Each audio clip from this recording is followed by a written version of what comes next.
Minuto Agro, com Aline Araújo da Índigo e convidados especialistas no agronegócio. Olá, sejam bem-vindos a mais um episódio do Minuto Agro, Questionando que Evoluímos, o podcast da Índigo. Eu sou o Rodrigo Saraiva, gerente de ensaios regulatórios e qualidade de dados da Índigo, e esse é o espaço para você ficar atualizado sobre o que acontece no agronegócio no Brasil e no mundo. Minuto Agro, Questionando que Evoluímos, seu podcast da Índigo. No episódio de hoje, vamos falar sobre agricultura 5.0, uma evolução das práticas agrícolas tradicionais, impulsionada pelo uso de tecnologias como internet das coisas, inteligência artificial e análise de dados. Entre os vários objetivos da agricultura 5.0, eu destaco aqui a eficiência produtiva, a redução do impacto ambiental, a promoção da sustentabilidade e a melhoria da qualidade dos alimentos. Antes de iniciarmos o nosso episódio, eu queria lembrar aos nossos ouvintes que eu estou substituindo temporariamente a nossa querida anfitriã do Minuto Agro, Aline, que está de licença maternidade. Desejamos tudo de bom para você, Aline.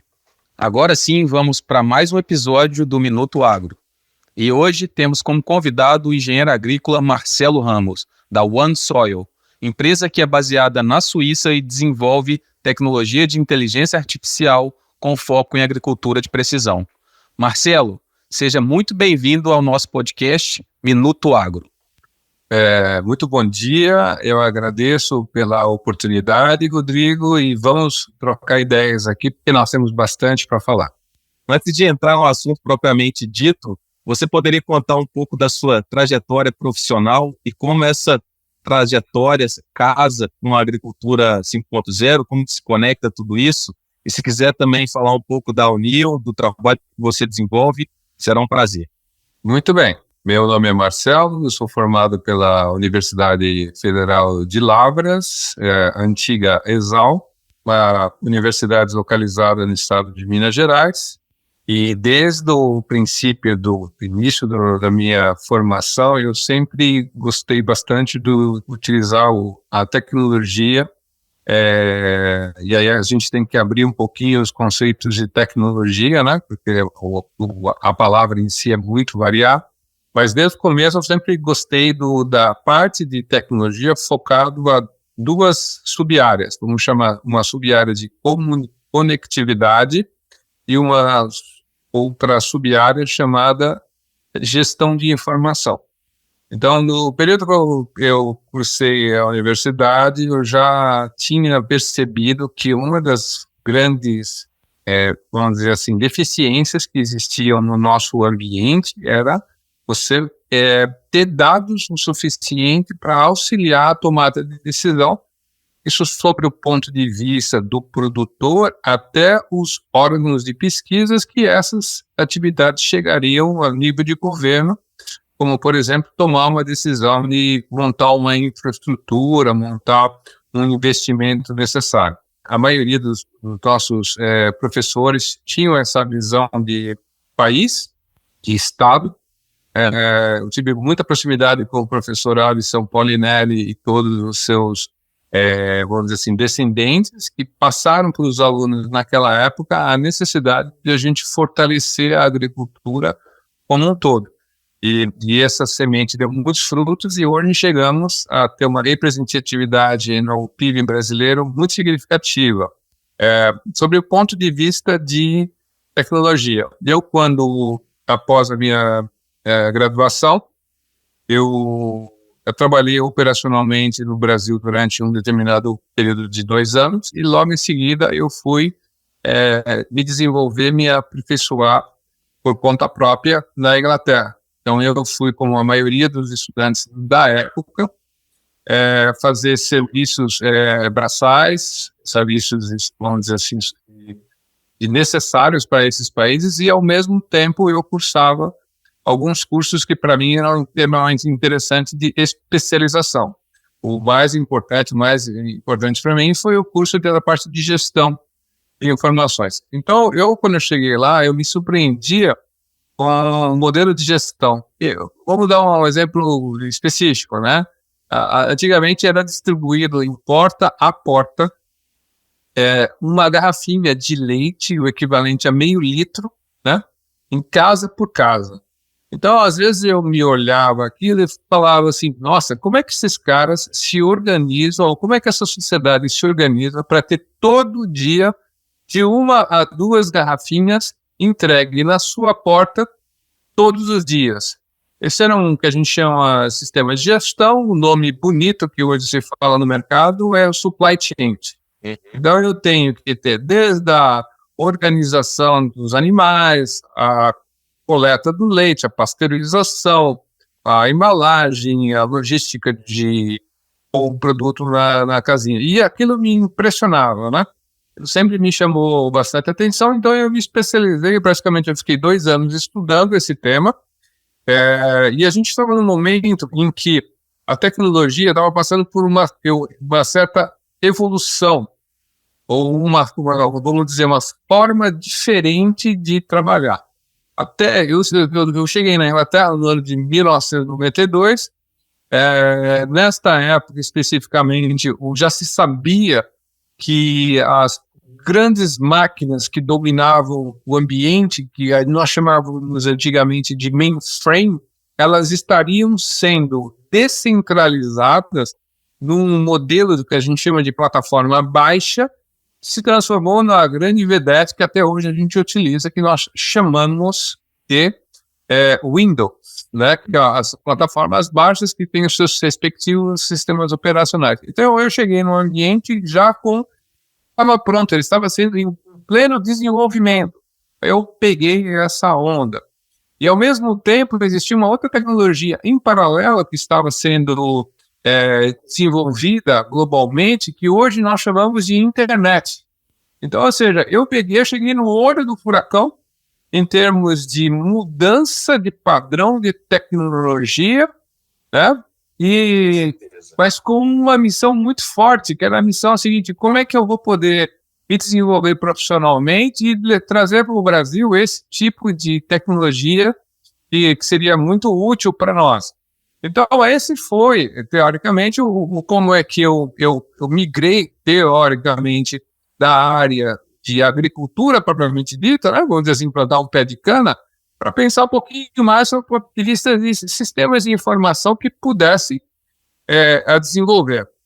Logo em seguida, eu retornei ao Brasil e adentrei para trabalhar numa empresa multinacional, uma das maiores multinacionais aí de compra e exportação de grãos do país, né?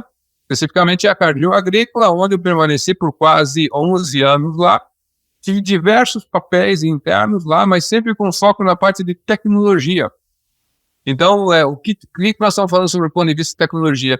Para eles, o importante era fazer um controle de todo o processo que existe dentro dessa organização. E a Cargill, o modelo de gestão deles é como se eu tivesse uma instituição bancária, em que cada produtor é uma conta corrente de tudo o que acontece de movimentação com esse produtor. Ele é totalmente rastreável, controlado, e te permite você fazer algumas análises de avaliação de crédito, avaliação de potencial produtivo. Ou seja, foi uma experiência bem rica nesse sentido. Porém, eu sou uma pessoa um pouco inquieta e eu não queria mais trabalhar na Cargill, porque eu queria ver o outro lado da grama, né? A gente sempre fica olhando como será o outro lado do muro, né? Aí eu saí do ambiente corporativo, sob o ponto de vista das tradings, e fui operar o lado da tecnologia mais mesmo. Então eu fui trabalhar em algumas empresas de tecnologia, como, por exemplo, a Microsoft, e posteriormente numa outra empresa de tecnologia chamada SAP. São 2 empresas grandes, que atualmente se tem algum determinado monopólio, mas ambas têm vantagens e desvantagens sobre o ponto de vista de qual o uso das tecnologias que são oferecidas para os produtores rurais, principalmente, que sempre foi a minha meta, com relação aos produtos que eles oferecem. Às vezes é um produto muito engessado, às vezes é um produto muito barato sobre o ponto de vista de custo, Mas o mais importante é o seguinte, não importa se é barato ou é caro, o mais importante é que tipo de benefício esta tipo de informação está trazendo para o produtor rural. Muito bem, então eu desenvolvi minha carreira praticamente durante um bom período, de 25, quase próximos a 30 anos, e de repente eu descobri que eu precisava me renovar profissionalmente trabalhando com startups. Porque é o tipo da coisa assim, você acumula conhecimento, acumula entendimento sobre o mercado, acumula diversas informações que te formam o seu potencial, a sua competência. Mas em determinado momento você fala assim, peraí, será que o que eu estou fazendo é o suficiente? Isso vai me manter a minha empregabilidade? Isso vai fazer com que eu cresça profissionalmente? Porque sempre que você precisava de um auxílio, você ia para um departamento, pegava alguém lá. E quando você cai no mundo de uma startup, você está teoricamente sozinho. Tem que fazer tudo. Então você tem que fazer a gestão comercial, a gestão técnica, a gestão de negociação com o cliente, pós-venda, né? Às vezes o produto não necessariamente está funcionando como se esperava, então você tem que fazer vamos dizer assim, um redirecionamento. E o que acontece? As empresas as startups, elas têm uma capacidade de pivotar muito grande. O que é o conceito de pivoteamento? Eu estou indo numa determinada direção. De repente, eu posso, situação número 1, descobrir que o meu produto não é tão bom assim e começar a desenvolver outra coisa. Esse é um caminho. A outra coisa é surgir um competidor que te bloqueia. Você não tem como crescer, tem que pivotear. E às vezes, a pessoa ou a organização que investe nesta startup redireciona os trabalhos dessa startup. Então, nessas empresas grandes, a gente sempre falava, olha, a única coisa que é certa são as mudanças. Nas startups, agora, a única coisa que é certa as mudanças são constantes e as mudanças são muito, muito, muito mais rápido do que nas grandes corporações. Então, esse é mais ou menos um pequeno resumo, né, da minha trajetória, e agora, mais recentemente, eu atuo numa empresa cuja o início da empresa era feita por jovens, 3 jovens da Bielorrússia, que infelizmente tiveram que migrar para a Polônia por problemas políticos, e essa empresa ela recebeu algumas premiações, foi reconhecida e de repente despertou o interesse de um grupo suíço, e esse grupo suíço investiu o equivalente a $5 milhões nessa startup para ela dar seguimento às suas atividades. Então, o que é a OneSoil? A OneSoil ela tem uma estrutura dividida em 3. A primeira é uma solução grátis, que é disponibilizada para todos os produtores, foco sempre é produtor, né? Que só no Brasil tem mais de 100 mil usuários que utilizam diariamente. Essa ferramenta é muito simples de ser utilizada. Ela tem um conceito que é o seguinte: simplicidade. Né? O nosso produtor, de forma geral, o produtor no Brasil, especificamente, ele tem algumas características. A primeira delas é o seguinte: eu não tenho tempo para ficar estudando software. A segunda característica é eu tenho que dar 1 clique, 2 cliques no máximo, e eu tenho que ter uma resposta, porque senão eu estou perdendo tempo.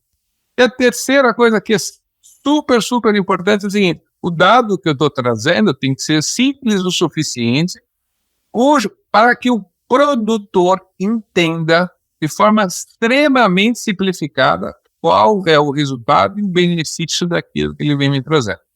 Então, esse é o princípio básico da ferramenta, né? Então, hoje todo mundo gosta de ver informações de satélites, é basicamente o que essa ferramenta oferece. Ela simplifica a forma como o dado é apresentado para o produtor.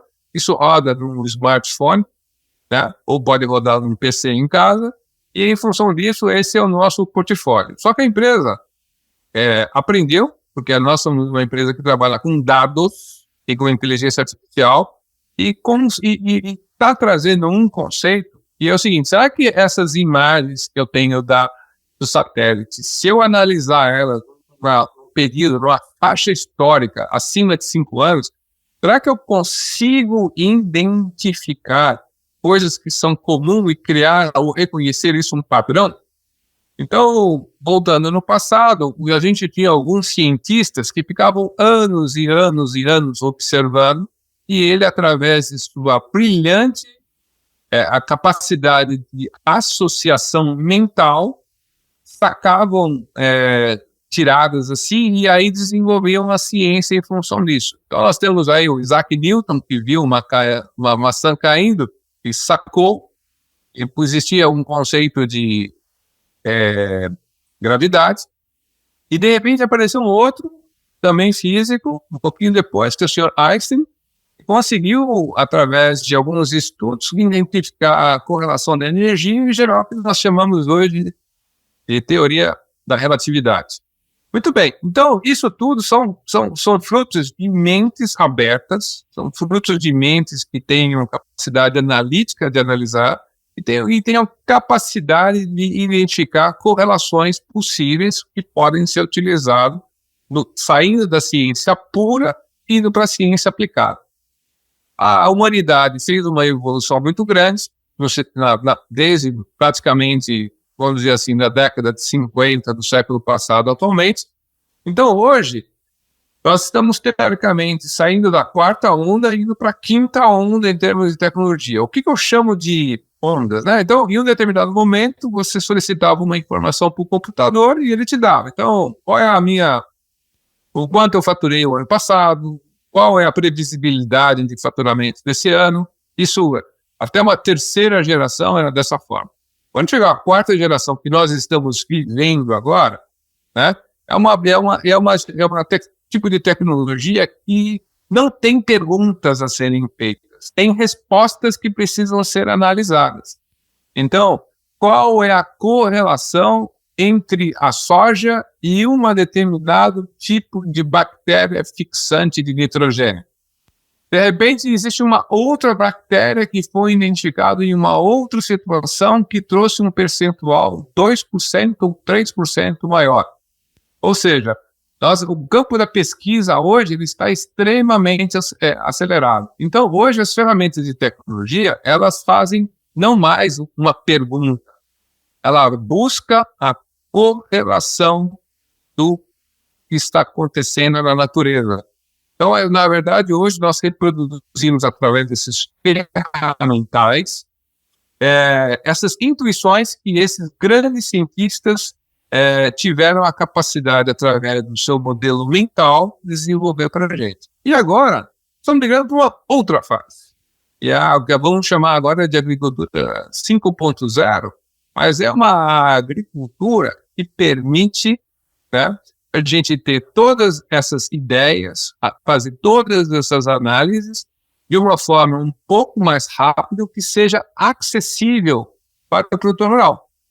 Então, nós estamos exatamente nessa fase. A minha empresa ela tem uma tecnologia complementar que analisa esses 5 anos de informações e te dá uma característica de potencial produtivo de uma determinada área usando apenas e exclusivamente os satélites. Isso para o mundo que nós vivemos hoje da agricultura, nós temos que analisar que são gerações. Então, nós temos uma geração nova que está vivendo o 4.0, mas nós temos um grande grupo de profissionais que ainda está na tecnologia 3.0, em que é aquela tecnologia que a gente chama no interior de Minas, é a tecnologia do São Tomé. Eu preciso provar para ele crer que aquilo é verdade. Então, a nossa tecnologia é uma tecnologia que, além de mostrar algumas visões diferenciadas, ela também tenta criar provas, né? Provas no sentido, olha, que uma coisa interessante, né? Quando a gente vai para qualquer produtor, né? Vamos pensar assim, tem um fertilizante que eu gostaria de testar na sua área aqui. Aí o produtor vira e fala assim, tá bom, então vamos testar. A gente então precisa criar uma que a gente chama de prova de conceito, né? Que são, eu vou aplicar o produto nessa quantidade, eu vou aplicar desta forma, e eu espero que o seu resultado seja maior, menor ou igual àquilo que você acredita que seja melhor. Bom, Uma das dificuldades que nós temos hoje, exatamente, é assim, antigamente nós tínhamos empresas de extensão que prestavam esse apoio ao produtor e ele era um cidadão de credibilidade na região. Então, como é que funcionava isso, né? O profissional,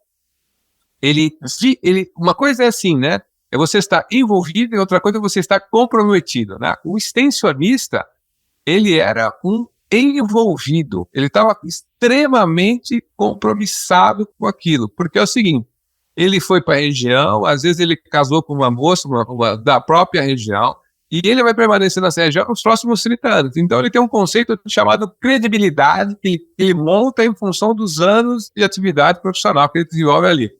Então, antigamente, o agrônomo, o médico, um juiz, eles tinham o mesmo nível de confiabilidade. E agora nós temos uma geração completamente nova, estão envolvidos. Então, o que é o envolvido? Então, eu hoje fui contratado por uma empresa multinacional ou uma empresa nacional, tanto faz.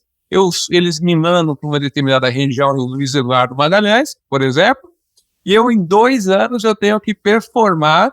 Então, eu criar relacionamento, criar um ambiente propício para que eu possa render aquele número que pressupostamente foi tirado de algum lugar para entregar um determinado produto. Então, ou seja, a gente perdeu nessa evolução que a gente está chamando de agricultura 5.0, a principal característica do agrônomo que era criar um relacionamento regional ou local de comprometimento a longo prazo. Então, hoje, isso fez com que o produtor, nesses últimos 10 anos, a coisa que ele mais odeia é chegar alguém na propriedade dele para falar, será que a gente pode testar alguma coisa na sua área, né? Então, hoje, a agricultura 5.0, ela dispõe de muitos recursos tecnológicos, muitos produtos que podem atribuir essa evolução ou essa revolução interna dentro da propriedade. Porém, a gente agora temos que ter 3 coisas que a gente precisa tomar cuidado. A primeira é, o produtor está muito desconfiado com tudo, então ele tem, a princípio, sempre um não como resposta. A segunda é que essas tecnologias, de forma geral, elas são acompanhadas de 2 ou 3 características comuns, que são a tecnologia propriamente dita, você tem o insumo, que é o produto derivado dessa tecnologia, e você tem o que nós chamamos de aplicação dessa tecnologia a campo. Né? Uma das áreas que sofrem bastante esse impacto, a gente chama de biológicos. Eu não tenho nenhuma dúvida que a agricultura brasileira vive, nesse momento, uma evolução do uso de biológicos na agricultura. Eu não tenho dúvida nenhuma. Depois da última revolução, que vamos chamar assim de plantio direto, né, que veio aqui para os solos tropicais, o próximo passo é a parte biológica. Eu não tenho nenhuma dúvida. Com certeza, daí ficamos felizes com isso. A gente sabe disso, porque o que tem por trás dessa evolução biológica? Primeiro, e muito estudo. Nenhuma bactéria é simplesmente ignorada. Então, uma das coisas que as pessoas não sabem é que só existe vida na Terra por causa das bactérias. Elas são agentes de transformações biológicos extremamente fortes. Elas produzem, elas consomem, elas estão entre nós em todos os ambientes, de todas as formas, e elas, vamos dizer assim, transformam algum componente em alguma coisa útil para uma determinada função. Então, por exemplo, eu hoje acredito muito de que nós depositamos no solo uma certa quantidade de fertilizantes, consumimos pouquíssimo disso, 30%, 40% disso no máximo, o resto está, de alguma forma, disponível no solo, mas ela não é extraído. Por enquanto, porque eu acredito fielmente que dentro em breve nós vamos ter aí alguns estudos que vão trazer bactérias que vão liberar esses elementos para as plantas. É uma questão de tempo, pesquisa. Né? Esse é um exemplo bem simples sobre o ponto de vista biológico, e agora eu vou dar um exemplo já focado na parte de tecnologia, né? Se fala muito hoje no conceito de inteligência artificial, mas a inteligência artificial nada mais é do que no passado nós chamamos de redes neurais. Só que essa tecnologia ela foi viabilizada nos últimos anos em função de ferramentas, em função de capacitação do setor, dos profissionais. Então, hoje, o que o produtor ele espera? Foi muito interessante, porque na semana passada eu fui fazer um bate-papo com uma empresa e a senhora que estava lá, que já tem mais ou menos a minha idade, acima de 50 anos, ela toda hora fala assim, tá bom. E de prático, o que você tem para me oferecer? Então, hoje, a gente é um pouquinho imediatista, com toda razão, né? Mas nós temos que levar ao produtor aquilo que ele precisa, não é aquilo que ele quer ouvir, são coisas distintas, mas aquilo que ele precisa para melhorar o seu processo produtivo, principalmente sob o ponto de vista de margem de contribuição, que é a diferença entre o investimento que eu realizei, né, os custos que eu fiz e o preço de venda. O agricultor não tem controle sobre o preço de venda, então o que ele tem é controle de redução de custo. E hoje, o que a gente espera na agricultura 5.0, e é onde eu quero adentrar bem forte aqui, é o seguinte, eu preciso aplicar e ter o máximo de rentabilidade possível. Esse é o segredo para o produtor de forma geral. É importante, sim, você ter produtores que buscam produtividade a qualquer custo. O indivíduo lá que produz 200 sacas de milho por hectare, 250, 300 sacos por hectare. Perfeito. Mas isso, além de ser bonito, né, em termos de o ego do produtor fica super elevado, mas a que custo? Quanto foi que ele investiu? Eu vejo bastante essas características, principalmente em áreas de pivô. Os caras arrendam para batata, né? E o batateiro é um cara que põe recursos a mil, né? Ele põe muito adubo, põe muito tudo. E aí, logo em seguida, quando ele arranca a batata, o produtor de soja fica super contente, porque ele vai no inverno, aí o produtor entra e ele não põe 1 quilo de fertilizante nenhum, porque foi adubado ao excesso.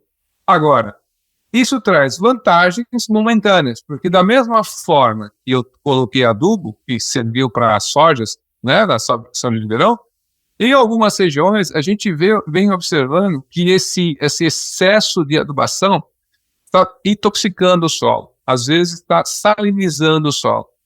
Então, e isso é uma coisa que é extremamente complicada, em que a gente nós chamamos hoje de agricultura 5.0, a gente tem que trabalhar o conceito que a gente chama de agricultura regenerativa, né?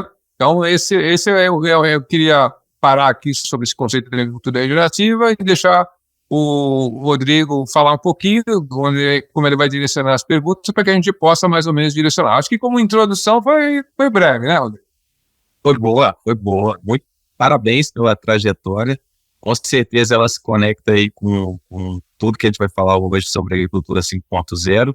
Eu ia perguntar se você era mineiro por ter estudado em Lavras, mas acho que você respondeu aí com um exemplo que você tinha dado. E assim, é engraçado porque você falou de ir para startup, ser dinâmico. Apesar da Índigo ser uma empresa que tem sede em Boston, está na Europa, mas ainda é considerada uma startup, e a gente vê esse dinamismo todo. E tudo que você colocou aí em termos de bactérias, de que temos uma cepa, estamos procurando outra para poder aumentar a produtividade, nessa questão de bactérias que possam auxiliar aí a disponibilizar nutrientes no solo. A gente está fazendo o máximo aí para trazer essas inovações aí para os produtores. E, mais uma vez, parabéns pela trajetória. E dentro dessas evoluções anteriores aí, o que você acha que foi o divisor de águas para a gente chegar na agricultura 5.0? E além disso, como a Índigo se insere nesse contexto? Eu tenho certeza que você tem um conhecimento aí limitado, mas sabe que nós desenvolvemos micro-organismos para a agricultura, Como que você acha que essa empresa que é voltada aí à tecnologia, tem tecnologia no seu DNA, biotecnologia, e que trabalha com soluções inovadoras e sustentáveis para o nosso agronegócio, como que isso se conecta com a agricultura 5.0?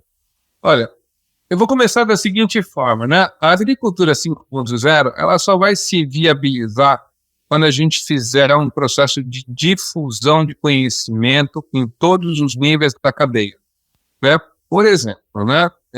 Eu posso, como empresa Índigo, desenvolver e selecionar a melhor cepa, mas eu preciso aplicar isso no campo. Esta aplicação, ele requer um certo processo, um certo método. Então, hoje, uma das coisas que é bem interessante é o seguinte, né? A partir do momento que eu tenho essa cepa e vou fazer uma mini usina de replicação e reprodução de biológicos, eu tenho uma ciência associada a esse processo produtivo. Eu tenho uma ciência e um processo de aplicação, porque eu tenho que levar esse material o mais rápido possível para o campo, o tempo necessário para que aquela bactéria, por qualquer motivo, não morra no meio do caminho. E eu tenho que aplicar ela de uma forma tal que ela seja eficaz no local aonde, ou na época que nós estamos utilizando. Vou dar um exemplo concreto que fica muito fácil, né? Antigamente, o nosso processo de pulverização, ele partia de doses, vamos dizer assim, cavalares, 400, 500 litros por hectare. Então, a gente fazia uma calda, usava um autopropelido de grande volume, ia para campo, a gente dava um banho físico mesmo nas plantas, né, principalmente soja. E o que acontece? Hoje a gente está passando por uma fase em que nessa agricultura 5.0, primeiro, nós estamos reduzindo a calda em termos de volume, nós estamos reduzindo a quantidade dos químicos e validando a eficiência da aplicação. E agora, com a introdução de um elemento novo, que são os drones, a gente vai fazer um tipo de aplicação extremamente mais assertiva, usando pequenos volumes. E essa tipo de aplicação, ela não vai ser mais uma aplicação corretiva, ela vai ser uma aplicação preditiva. Ou seja, graças a Deus, o Brasil ainda não entendeu isso, mas não existe nenhuma atividade no Brasil mais sofisticada em termos de planejamento do que a agricultura. A indústria, você tem planejamento, você tem tecnologia, mas você está confinado num ambiente, vamos dizer assim, chamado industrial, em que você consegue controlar uma variedade. E a fábrica da agricultura, ela é uma fábrica a céu aberto. Então, essa fábrica a céu aberto, ela tem planejamentos e replanejamentos contínuos. Então, se eu sei que vai chover amanhã, eu não devo aplicar o químico líquido hoje, porque senão eu vou perder a calda. Essa calda ela vai ser lavada pela chuva. Então, hoje, o produtor rural, de forma geral, ele é super conectado. E a palavra é conectividade agora, né? É conectado com o quê? É conectado com o princípio ativo, com as técnicas de aplicação, mas principalmente com informações de clima, porque isso muda a dinâmica de atividade naquela área. Ele sabe que ele vai ter que fazer 1, 2, 3, 4 aplicações. Mas em que dia, em que momento, em qual janela de tempo ele tem? Uma coisa é você trabalhar com 1 hectare, 2 hectares, outra coisa é você trabalhar com 1.000 hectares, 2.000 hectares. E isso são ainda áreas pequenas do Brasil. Existem regiões, propriedades agrícolas, principalmente, vamos dizer assim, de Brasília para cima, nós estamos falando em 10 mil, 15 mil, 50 mil hectares, uma única fazenda. Então, essa escalabilidade da solução ou da agricultura brasileira é que deixam a maioria dos meus colegas que não moram no Brasil completamente pirados. Ficam pirados, porque a escala aqui é muito grande. Correto. Então, isso muda bastante. E aí nós estamos falando sobre a necessidade de estar conectado. Então, eu estou no escritório aqui em São Paulo e eu preciso ver como é que está a evolução das minhas áreas em Palmas. Eu posso utilizar satélite para ver as condições históricas do que aconteceu nos últimos 30 dias, 5 dias. Eu posso acessar modelos meteorológicos que me dizem como é que vão ser os próximos 5 dias. Eu posso acessar modelos matemáticos que me fazem uma comparação histórica desse modelo climático dos últimos 30 anos para ver como é que vai ser a minha previsibilidade em termos de potencial produtivo daquela área. Agora, além de tudo isso, uma coisa que o pessoal não entende, imagine você na indústria, a cada 3, 4 anos, você troca a sua matéria-prima para a produção de algum produto ou elemento. Então, todo ano, o produtor ele é obrigado, não digo todo, mas a cada 2, 3 anos, ele tem que trocar a variedade da planta que ele está utilizando, ele tem que trocar o fertilizante, ele comprou uma máquina nova, então ele está sempre em contínuo processo de aprendizado. Então, a agricultura 5.0 é isso, é essa continuidade. E eu preciso estar conectado. Não é uma conexão apenas física, mas conectado com as tendências de mercado, com os estudos, com as informações do mundo, né? É uma coisa que é super importante. Não existe nenhuma cadeia produtiva no mundo mais globalizada do que a agricultura. Então, hoje de manhã, estava ouvindo lá que a Rússia e a Ucrânia fecharam lá fizeram um acordo de exportação. De quarta-feira para hoje, já subiu o mercado. Então, ou seja, esse setor é muito, muito, muito rápido, extremamente conectado. Isso não serve só para, por exemplo, vamos falar de grão, estamos falando, por exemplo, café, estamos falando de citros, né? Infelizmente, o pessoal lá dos Estados Unidos teve um problema seríssimo lá com as laranjas, o preço do suco de laranja brasileiro disparou. Então, ou seja, sempre você está extremamente conectado. Agora, eu preciso de uma pecinha nesse processo. Essa pecinha chama-se ser humano e o último elo da cadeia, no caso especificamente o operador de máquina, o cara que vai fazer a mistura, que vai colocar o produto em campo, esse indivíduo ele precisa ter, no mínimo, as condições de entendimento daquilo que vai ser utilizado. Ele precisa ser constantemente ser treinado, mas para isso, ele precisa pelo menos ter o seu fundamento educacional que corresponde ao ensino básico e ao ensino médio de uma forma tal que ele saiba sair lendo, ele saiba interpretar um texto, ele saiba fazer conta. Ele não precisa necessariamente ir para uma universidade.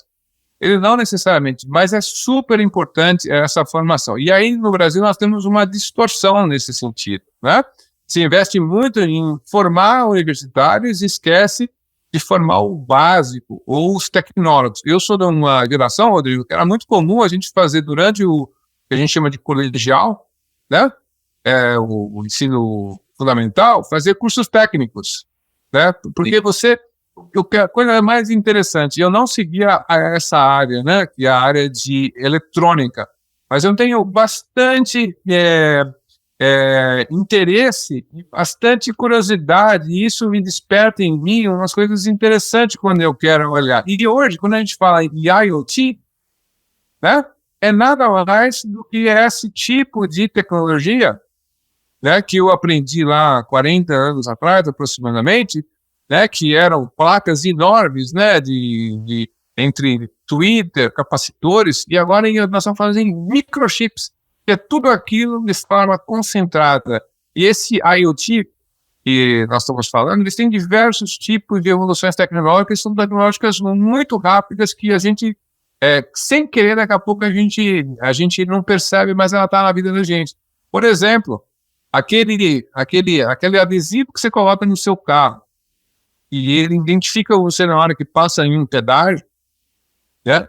Ele, de repente, né, que é um tipo de IoT, ele está presente hoje na nossa vida. Quem é que não quer hoje furar o pedágio o mais rápido possível para chegar no seu destino? E esse mesmo tipo de tecnologia é o que nós temos no campo hoje.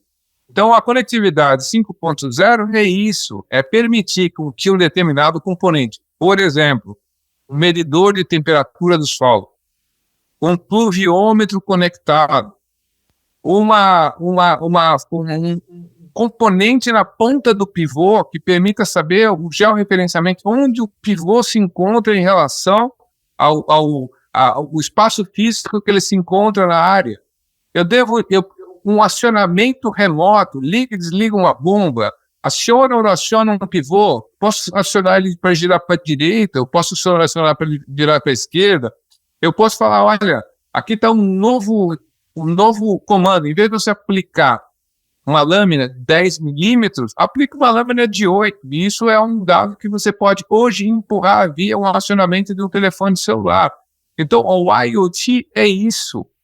O IoT é esse tipo de facilidade que permita, né, ao cidadão da casa ligar o rádio, ligar a luz quando entra na sua casa, mas para o produtor que precisa irrigar às 3 horas da manhã, esse cara tem que sair de casa, ir até o pivô, ir até a bomba e ligar.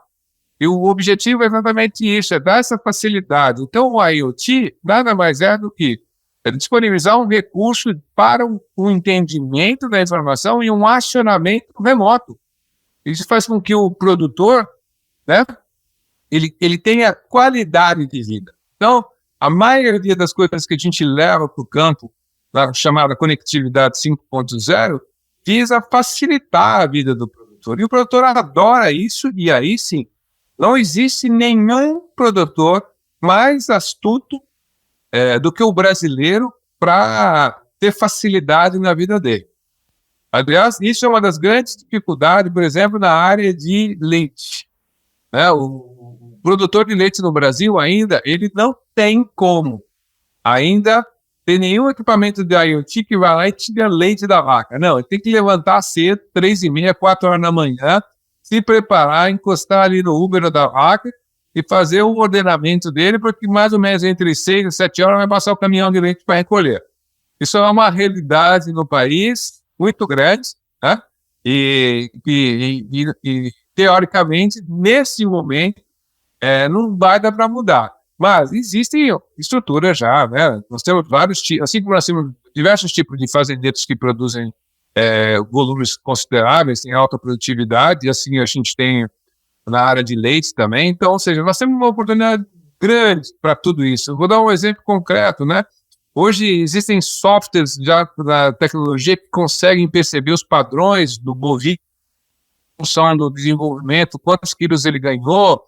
Eu posso usar uma ração mais ou menos rica. Então, ou seja, isso tudo só é possível porque o ciclo é muito simples. A tecnologia conectividade 5.0 é assim: recomenda-se alguma coisa, testa-se alguma coisa, avalie os resultados e faça as correções. Muitas das vezes, quando a gente trabalhava nas tecnologias 3 ou 4, a gente tinha todas essas informações, só não tinha tempo de analisar o resultado. Porque logo em seguida já vinha uma outra atividade, uma outra cultura, uma outra safra. Uma das coisas que o pessoal, às vezes, nunca parou para pensar que é o seguinte: por que o europeu, o americano, ele é mais preparado do que o brasileiro em termos de informação? Porque lá ele tem inverno, ele fica em casa mais ou menos uns 3 meses.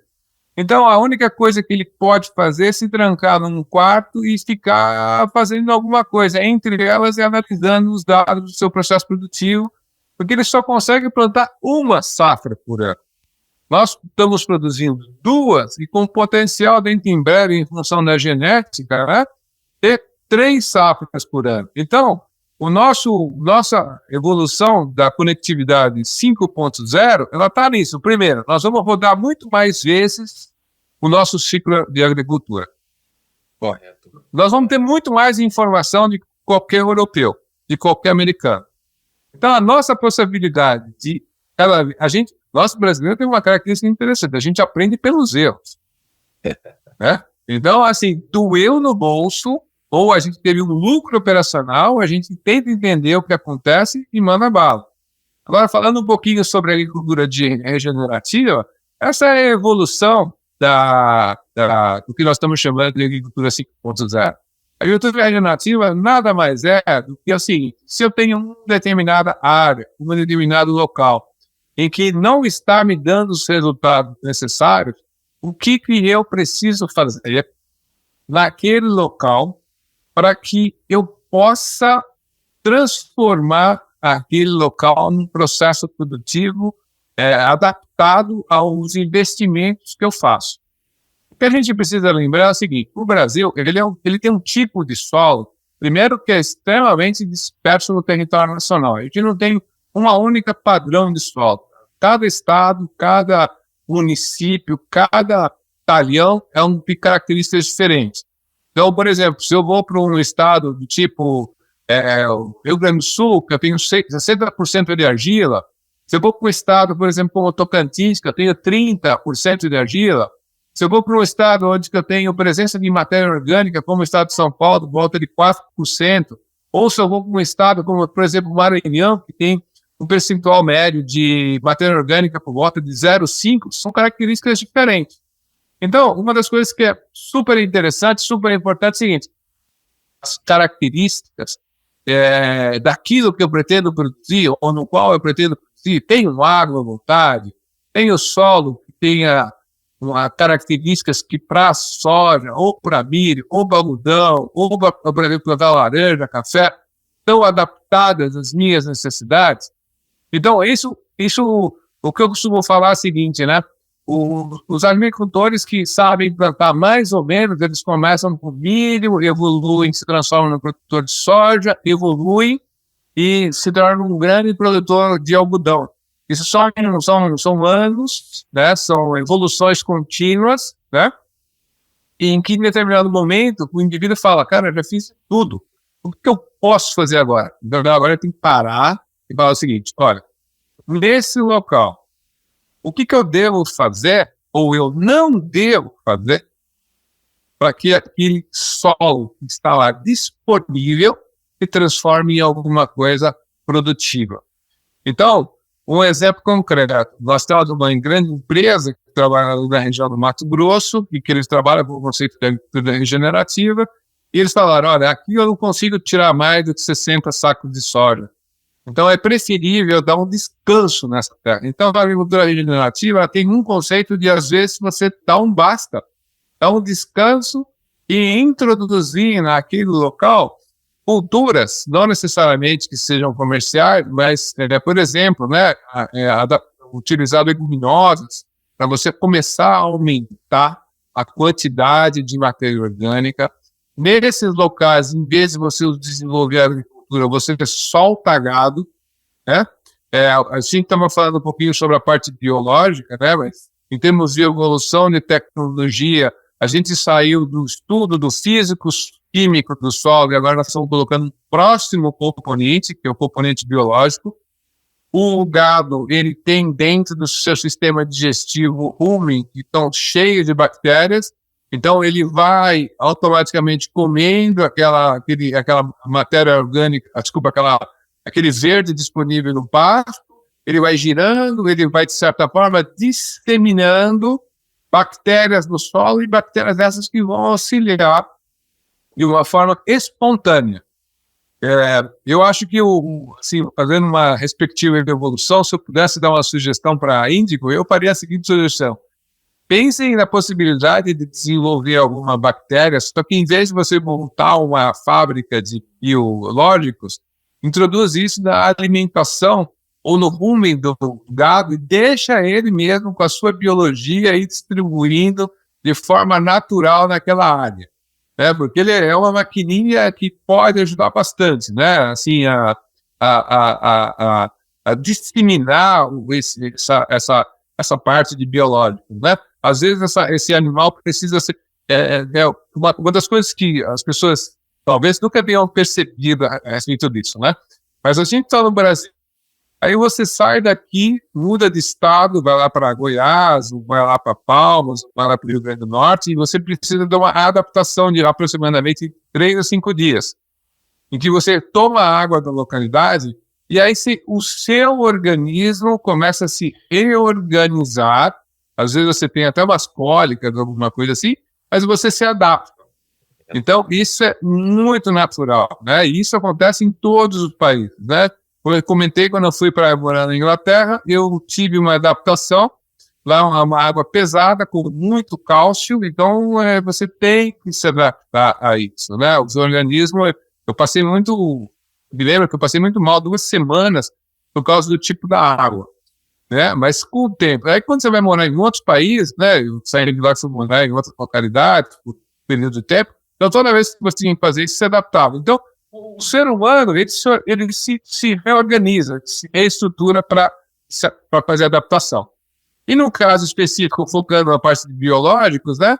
Eu vou lá, identifico um processo biológico interessante. Ao invés de eu criar essas micro-usinas, né?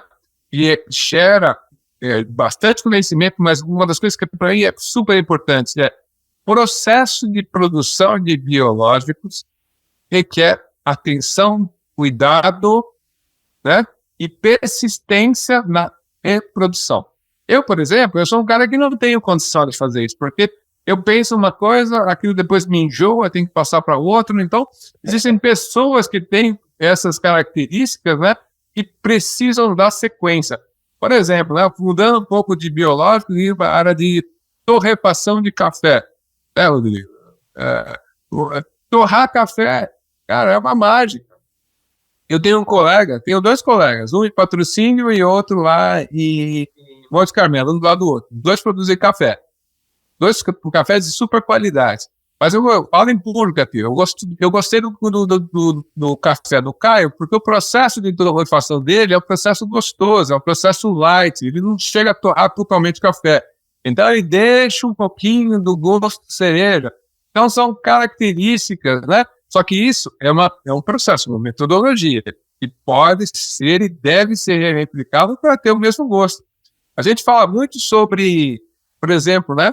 A gente come um sanduíche de uma marca, de um fast food tradicional.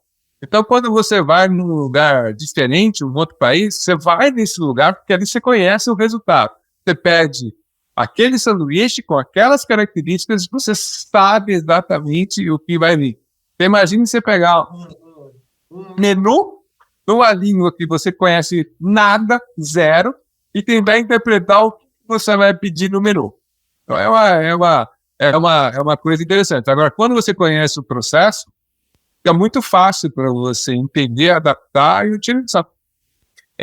Eu gostei muito do que você falou sobre a questão de educação, né? Acho que talvez assim, a agricultura 5.0 está avançada e a gente precisa de realmente treinar as pessoas que vão trabalhar com essas tecnologias para que isso continue a evoluir, né? E assim, Marcelo, a agricultura 5.0, pelo que você mesmo pontuou, ela se baseia muito em produtividade, disponibilidade de dados, em conectividade, mas eu acredito também que tem muito a ver com sustentabilidade, né? Acho que esses são os desafios aí, as oportunidades do agronegócio para hoje. Você já mencionou muita coisa, deu bastante exemplos, mas como que você acha que as tecnologias podem ajudar nesse aspecto, principalmente na parte de sustentabilidade aqui, que a gente não tocou ainda? E aí vou emendar uma outra pergunta. Eu acho que essas tecnologias de internet das coisas, o IoT que você colocou, a inteligência artificial, análise de dados, elas estão sendo muito usadas aí para coletar, processar, interpretar as informações e gerar essas recomendações para o produtor de maneira geral, né? Então vai ajudar aí na tomada de decisão para sair, para deixar de ser baseado em intuição e experiência no final das contas, né? E como é que você acha que essas tecnologias também trazem benefícios para o agricultor? Olha, eu vou começar pelo seguinte, eu vou começar falando sobre sustentabilidade. O que é sustentabilidade para mim? Ela não é única e exclusivamente uma visão de meio ambiente. Para mim, meio ambiente, no conceito de sustentabilidade, é uma parte do todo. Então, para mim, o conceito de sustentabilidade é eu pensar o seguinte: eu tenho um negócio em que eu desejo passar esse negócio para minha futura geração. É um plano de longo prazo. Sustentabilidade, para mim, é sempre tudo muito a longo prazo. Então, quando você pega uma determinada área do zero, né, que foi legalmente autorizada a desmatar, e você pretende produzir e gerar resultados nos próximos 10, 20 anos, você já está com um modelo bem claro que a sustentabilidade é fazer aquilo se tornar rentável, transformar aquilo.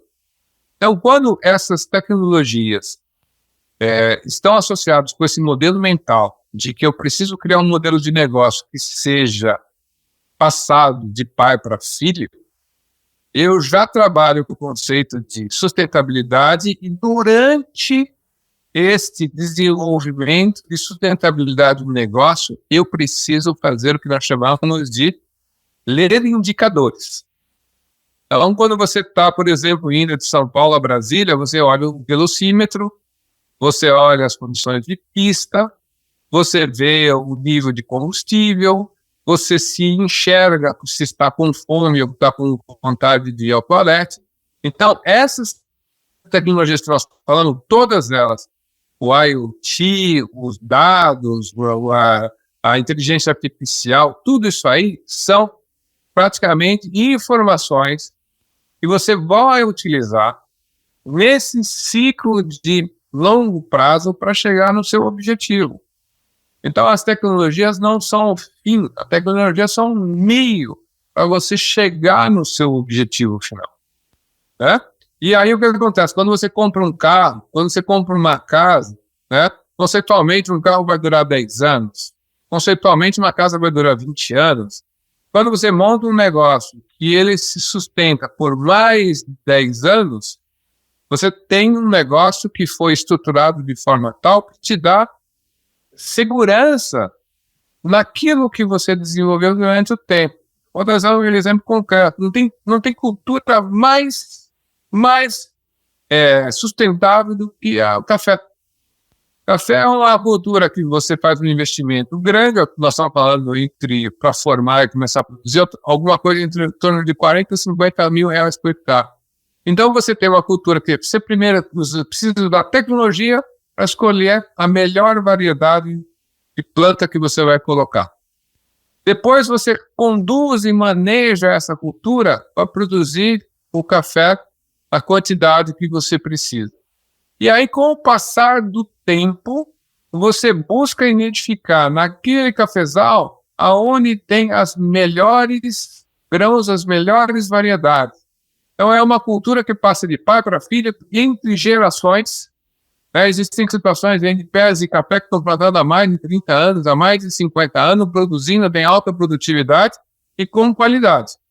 Então, esse é o conceito de sustentabilidade. E na parte do café, especificamente, eu tenho muitas informações que estão sendo alimentadas por essas tecnologias.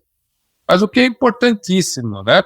Quando a gente fala em soja, milho e o próprio algodão, eles são produtos ou subprodutos que, de alguma forma, entram na cadeia de produção, mas sempre no área animal. Ninguém pergunta, você está gostando do gosto do milho? Você está gostando do gosto da soja? Agora, quando a gente entra no mercado em que o consumidor final vai se beneficiar por aquele sabor, nós estamos falando, por exemplo, de gengibre, nós estamos falando de café, nós estamos falando de laranja, nós estamos falando de frutas. Então, aí que entra uma característica importante do produtor. Eu tenho que ter quantidade, eu tenho que ter qualidade e eu tenho que ter aceitabilidade do meu produto no mercado nacional ou internacional.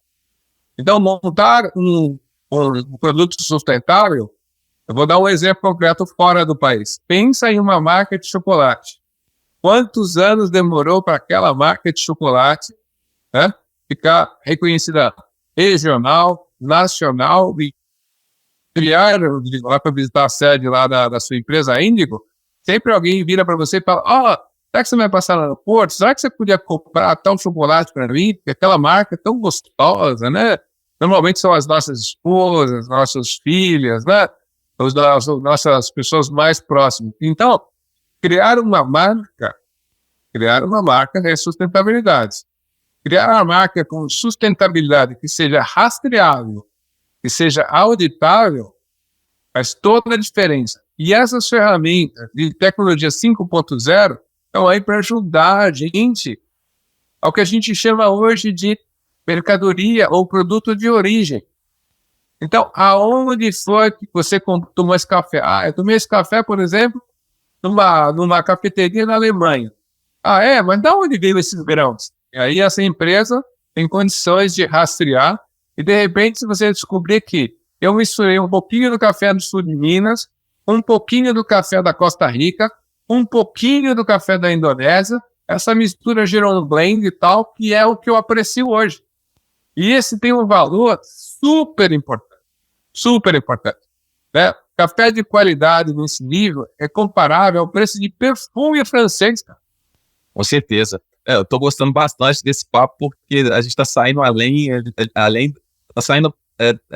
das porteiras, como a gente diz na agronomia, né? Está saindo ali do campo, do fio, da produção em si, e indo para outros aspectos que a gente está usando a inteligência artificial de uma maneira mais generalizada no agronegócio. Muito bacana isso. Assim, podemos dizer que as tecnologias 5.0 trazem benefícios para eficiência produtiva, redução de custo, monitoramento em tempo real, tomada de decisão, redução de desperdício, com certeza. Eu acho que isso é muito relevante, né, porque mostra que a tecnologia pode ser aliada do produtor e não ameaça, não uma substituição ali do homem do campo, uma substituição de quem trabalha realmente no campo. Mas, Marcelo, eu imagino que não seja somente flores, né? E que você pontou aí como as dificuldades, desafios que nós temos enfrentado para chegar ou para expandir essa agricultura 5.0? Olha, a agricultura 5.0 é uma parceria. Tem que ser estabelecida entre o produtor, fabricante e o produtor rural. Então, assim, às vezes você desenvolve um determinado produto ou serviço e ele funciona muito bem, por exemplo, na Romênia. Mas esse mesmo produto, ele precisa ser escalável, ele precisa ser transformado numa mercadoria de baixo e um custo acessível, né? Uma coisa, por exemplo, né? Eu vou dar um exemplo assim desse caso aqui. Será que essa tecnologia vem para o Brasil, ela vai funcionar em Goiás, ela vai funcionar no Rio Grande do Sul, ela vai funcionar em Fortaleza? Não necessariamente. E o que é importante é o seguinte: qualquer coisa que eu te ser bem pensado pelo produtor. Qualquer solução tem que ser testada, tem que ser avaliada e tem que ser feitos os ajustes necessários. Então, a grande dificuldade hoje é que o produtor, ele até entende isso, né? Eu comprei um produto, vou colocar esse produto e não adianta eu falar que vai funcionar 100%. Eu preciso avaliar em conjunto com o produtor, com o fabricante, Então, esse é um modelo mental que tem que ser substituído. A outra coisa é o cara que está querendo adotar essa tecnologia, ele tem que compartilhar esse tipo de informação junto com o que eles chamamos hoje de colaboradores. Os colaboradores têm que estar envolvidos de alguma forma no processo para ele entender. Então, o que está sendo proposto, quais são as mudanças que vão trazer e participar dos resultados também. Então, hoje a gente tem um conceito muito forte de você recebe um salário e morreu. O que vai acontecer e vai fazer parte da agricultura 5.0 é que a gente vai montar um esquema meio de meieiro, voltando para o século da Idade Média. Produziu 30 sacos, você recebe tanto. Produziu 80 sacos, você vai receber um outro tanto, que é uma espécie de um bônus para o produtor.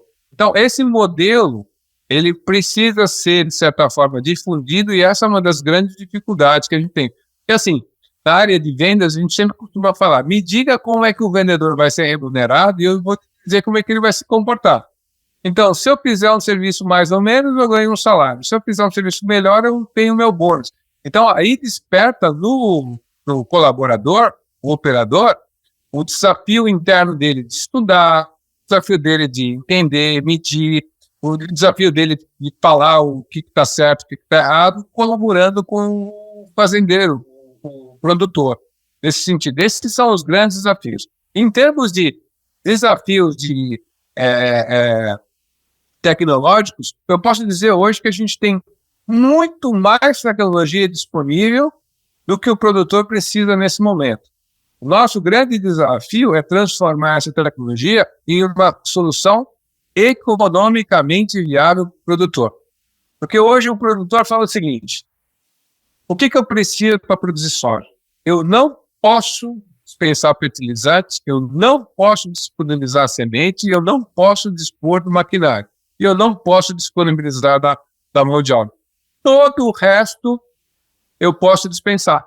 Só que ele esqueceu que essas tecnologias têm um certo investimento, têm um certo custo, mas o principal recurso do produtor é o tempo dele, que ele não investe para avaliar a sua estratégia para os próximos anos. Então, isso é um dos nossos grandes desafios, é fazer com que o produtor, principalmente nessa janela agrícola que a gente tem, que é o final do mês de maio até mais ou menos no mês de agosto, ele pegar todas as informações que ele conseguiu gerar durante o período de safra e safrinha, parar um pouquinho, chamar os seus consultores, seus estrategistas, ver como é que estão as condições do mercado e desenvolver uma estratégia. E dessa estratégia, eu posso repetir o modelo anterior ou eu posso introduzir novas variáveis que possam ser interessantes. Por exemplo, quantos no Brasil hoje aplicam biológicos? Quantos hoje no Brasil compram uma máquina de última geração e sabem usar essa máquina de última geração? Quantos nós utilizam fertilizantes, que nós estamos chamando de fertilizantes de nova geração, trabalham no nível da micromolécula ou da nanomolécula? Quantos deles estão introduzindo um varietal genético novo na sua região e estão medindo a eficiência? Ou seja, essa capacidade de reflexão é um dos grandes desafios. E a outra coisa também é, por parte dessas startups, a sua capacidade de capilaridade, ele é muito restrita. Então, por exemplo, eu tento, vamos dizer assim, introduzir os meus produtos e serviços. Eu preciso, para cada estratégia, para cada região do país, montar uma estratégia diferente de negociação, uma estratégia diferente de abordagem. Eu estou falando com você como um português proveniente do estado de São Paulo, mas quando eu vou para a Bahia, eu mudo até o sotaque, cara. Eu preciso fazer essa minha auto-adaptação, né? Isso é cultural. Então, algumas tecnologias e algumas abordagens dependem muito da cultura. Se naquela região, uma das grandes dificuldades que a gente enfrenta, cara, isso aconteceu, por exemplo, com a agricultura de precisão, com cobre fertilizantes, foi no ano 2000. Foi introduzida uma tecnologia boa, mas de forma errada. Isso queimou a tecnologia por uns 10 anos. Ela só voltou lá em 2010, mais ou menos. Então, ou seja, dependendo de... mas fazendo uma comparação, é como se você fosse conhecer sua esposa e tivesse falado alguma besteira, né? Logo de princípio. Então, todo o cuidado que você tem na tecnologia para abordar a sua futura esposa é o que você precisa fazer com muito cuidado, né? Com paciência, numa dinâmica diferente. Só que a gente vive num mundo muito imediatista, que tem que dar retorno muito rápido. Então, as dificuldades são várias, mas eu posso falar para você, todas elas são desafiadoras e todas elas trazem insatisfação. Você tocou um ponto muito interessante. Você disse que hoje o número de tecnologias é mais do que o suficiente do que o produtor precisa, mais do que a necessidade do produtor em geral. No início do nosso bate-papo, eu comentei um pouco sobre a Índigo, né? Sobre, na verdade, o meu papel, que a gente desenvolve aí, tem um banco de micro-organismos, talvez o maior aí do mundo, e a gente trabalha muito com dados, com biologia, bioinformática, e trazemos aqui para o Brasil para tentar desenvolver essa tecnologia no Brasil. E levando isso que a Índigo faz aqui, não é uma empresa brasileira, mas uma empresa que desenvolve aqui no Brasil, e o seu comentário sobre o número de tecnologias ser maior do que o produtor precisa, como é que você avalia e o Brasil sendo uma referência no agronegócio, como é que a gente está em relação aos outros países do mundo para essa agricultura 5.0? E quais são em relação a indústrias ou empresas que desenvolvem essas tecnologias, como é que é isso hoje aqui no Brasil comparado com outros lugares do mundo? Se você tem esse conhecimento, quais são as senhoras. Sim, vamos começar o seguinte, né? A gente quando eu falei para você que a agricultura é das atividades produtivas mais globalizadas, isso significa que hoje, né, a agricultura brasileira é o que é porque ele se deu ao direito de experimentar todas as tecnologias disponíveis no mundo. Então vamos só lembrar, há um tempo atrás, a gente usava um tipo de tecnologia de produção agrícola que pressupunha se virar o solo, né? E esse modelo de agricultura europeia norte-americana, ela ia nos restringir a um determinado modelo. Aí os nossos colegas da Embrapa foram estudar fora, voltaram com diversas formas, diversas estratégias e criaram o que nós chamamos hoje de agricultura tropical. Então, ir para fora para adquirir conhecimento é um primeiro passo para você adaptar. Nós, brasileiros, a gente adapta tudo muito fácil. Então, tem diversas empresas, diversos países que desenvolvem tecnologia. Então, o Brasil ele é um consumidor de informação. Então, toda hora, né, a pessoa que está no setor de produção recebe gringos, recebe novas informações de internet e ele se propõe a utilizar para experimentar. Então, isso é uma vantagem competitiva da agricultura brasileira que é extremamente diferente de qualquer parte do mundo. Por exemplo, é muito mais fácil a gente trazer uma tecnologia russa, americana, japonesa para o Brasil do que o reverso. Por quê? Porque, por exemplo, isso tudo uma questão de modelo mental. Quando você vai falar, por exemplo, com um ucraniano, um russo, e perguntar alguma coisa para ele, sobre o ponto de vista técnico, significa que ele já testou pelo menos umas 10 vezes antes de dar uma resposta. Mas ele se fecha naquele mundo e aquilo que ele informa, ele praticamente morre com aquela informação. Né? Ele tem uma certa dificuldade de depois largar aquelas escolas, daquelas tendências, daquela tecnologia e ir para uma nova. Eu ia dar um valor, por exemplo, na Europa, ela tem que durar 20 anos, cara. E a gente sabe que as coisas evoluem de uma forma muito rápida. Então, esse já é o modelo americano. O modelo americano, ele também ele traz muita inovação. Muita inovação. Muita tecnologia para nós. Então, o brasileiro é super hábito a absorver essas tecnologias. E isso é super bom. Isso fez com que a gente, inclusive, temos aqui no Brasil casos de referência de tecnologias que vieram de fora e lá não funcionaram e aqui funcionaram. Por quê? Funcionou. Se é a mesma tecnologia. É o ser humano. É a capacidade nossa de a gente, às vezes, nem sequer ler o manual e já sair operando com um determinado produto ou serviço. Isso não funciona sempre. Mas quando funciona, as pessoas se surpreendem, principalmente os estrangeiros. Porque eu assim, eu nunca pensei em usar dessa forma. Pois é, a gente adaptou. Nesse setor seu de biologia, né, se fabricava um produto proveniente, o que a gente chama de ácido cítrico, uma determinada produto que era à base de milho. Veio para o Brasil, foi feita a adaptação e a gente usa cana, e produz mais e economicamente muito mais viável. Então, ou seja, esse é uma coisa super importante, cara. A gente tem que ter o direito de errar. No Brasil, a gente tem um modelo que é assim, eu só posso acertar. Eu tenho que fazer uma coisa. Não. Eu acho que uma das coisas super importantes que a gente tem que aprender no Brasil é eu vou errar, mas eu vou errar rápido. Vamos usar essa tecnologia a nosso benefício, em nosso favor, né? Vamos fazer o que a gente chama de experimentar, né? As crianças fazem isso com muito mais facilidade, né? Elas experimentam isso, aquilo e vão viver. Acontece que o nosso modelo hoje, modelo corporativo, não nos permite errar.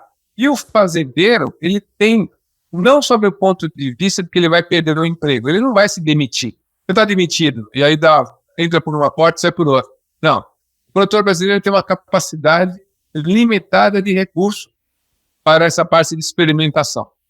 Então, ele não pode se dar o direito de errar, porque a gente tem impostos elevadíssimos e não tem perdão para quando você erra.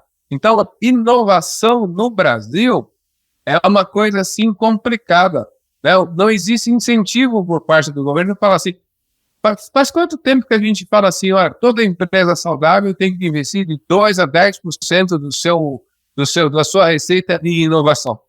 Se a gente fizer essa mesma pergunta para o produtor, ele já fala assim, você inova, quanto é que você dedica para a inovação? Primeiro, ele não vai te responder porque ele não sabe esse conceito do que é inovar. Mas ele tem a certeza de que se ele não fizer adaptações dentro dos recursos disponíveis, pode ser que a área de produção dele seja limitada. Então, o produtor hoje ele inova um pouquinho de capital que ele tem, usando um modelo mental, e é de produtor para produtor, e esse modelo, infelizmente, não é repetido. Não dá para ser repetido para outros produtores. Porque a realidade do cara do Rio Grande do Sul e a realidade do cara de Manaus é completamente diferente. E todos eles conseguem, de alguma forma, dentro das suas limitações, vencerem e terem um bom resultado. Então, aproveitando esse seu comentário sobre o produtor, você acredita que o produtor rural hoje está preparado para essas inovações aí que estão vindo da agricultura 5.0? E não só os produtores, se os agrônomos em geral, e que mensagem você passaria para um agrônomo para ele se preparar para o mercado para daqui 5, 10 anos? O que esse profissional necessitaria para embarcar nessa nova, vamos dizer aí, onda da agricultura correta, agricultura 5.0? Eu vou começar da seguinte forma, tá? A universidade está atrasada em relação ao mercado 10 anos. E muito mais coisa que acontece no mercado do que a gente aprende nas cadeiras escolares. Então, a pessoa que vai fazer uma universidade hoje, ele tem que fazer o seu curso convencional, que a gente chama de matérias obrigatórias, tem as tal chamadas matérias optativas, mas ele tem uma terceira matéria que ele precisa estar antenado, que é o mercado. Verificar, estudar fora da universidade, ou mesmo fazer estágio, fazer complementações estudantis. Isso é super importante para a sua formação. Quando você fala assim, o cara tem que estar preparado para os próximos 5, 10 anos, o que eu posso falar para você é o seguinte: você tem as matérias que nós chamamos de matérias fundamentais e as matérias profissionalizantes. Seja muito bom nas matérias fundamentais.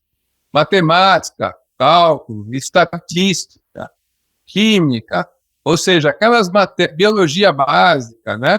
Tudo isso que você aprende no primeiro, segundo, talvez até terceiro ano de faculdade, você vai carregar o resto da vida. Agora, as matérias que você vai ter no final do curso são matérias que são aplicadas para aquele ano, para aqueles próximos 2, 3 anos. Mas elas não te darão garantia de continuidade na carreira. Então, façam muito bem o seu ciclo básico, estudem, ralem, que é o que acontece antigamente, né, ou talvez até hoje, né?